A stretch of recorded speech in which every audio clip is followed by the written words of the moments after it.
dalam video lepas ada komen yang tulis, ada yang cakap better beli stok PE bawah 10, betul ke? Jadi kali ni saya nak cerita pasal PE, iaitu Price Earnings Ratio. Yang mana PE ratio ni sangat popular.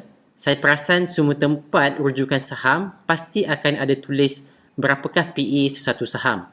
Dan apa yang kita perlu selidik lebih sedikit ialah sama ada PE itu menggunakan reported annual EPS ataupun trailing EPS ataupun projection sahaja yang menjadikannya sebagai forward PE.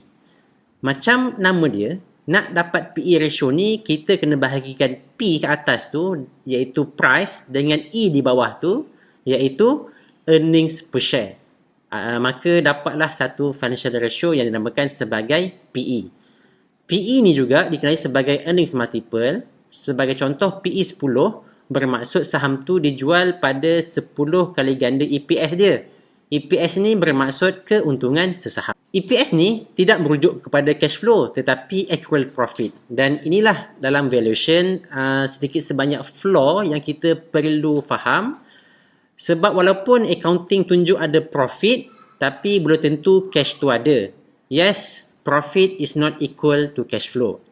Jadi bila nak kira intrinsic value, kita kena fikir balik kewajaran untuk pakai EPS. Sebab definisi intrinsic value itu sendiri merujuk kepada berapa banyak cash ataupun cash flow yang sesuatu aset tu boleh jana pada masa hadapan.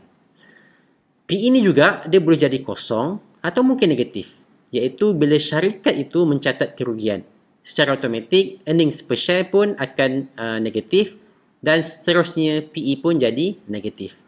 Jadi bila kita kata ataupun terlalu berpegang kepada bila PE bawah 10 tu bagus ataupun lagi rendah PE tu lagi bagus, maka kalau PE yang negatif mesti lagi bagus kan? Jadi macam mana tu? Jadi kena faham adakah kita nak beli saham-saham yang syarikatnya tengah mencatatkan kerugian. Dari sini kita perlu tahu sesungguhnya PE ni tak boleh berdiri dengan sendiri. Kita kena combine dengan financial ratio yang lain, barulah angka PE tu sama ada atas 10 ke, bawah 10 ke. Maksudnya apa? Bukannya tengok PE 10 sahaja, kita terus beli. Contohnya macam Peter Lynch, dia gabungkan PE dengan growth rate. Maka dikenali sebagai PEG. Dan kemudian ada yang tambah dengan faktor dividend yield, maka jadilah PEGI.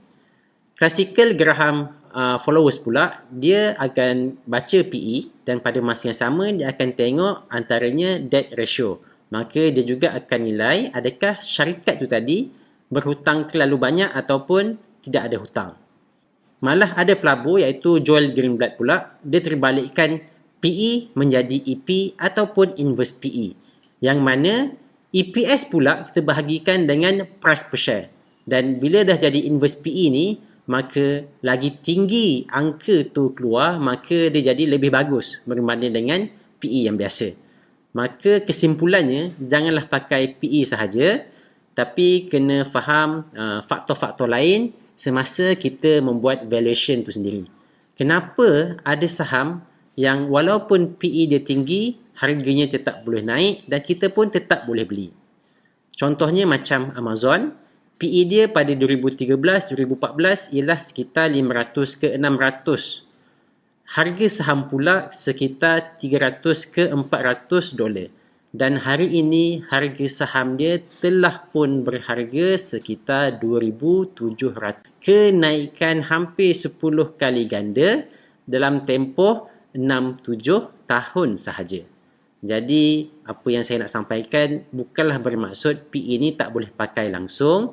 Cuma kita tak boleh guna PE sahaja dan tak boleh anggap PE ni financial ratio yang perfect. Bila saham tu PE dia rendah dan kita beli, yes, it makes sense. Tapi kita juga kena tahu bila nak pakai PE dan bila kita tak patut pakai PE sahaja.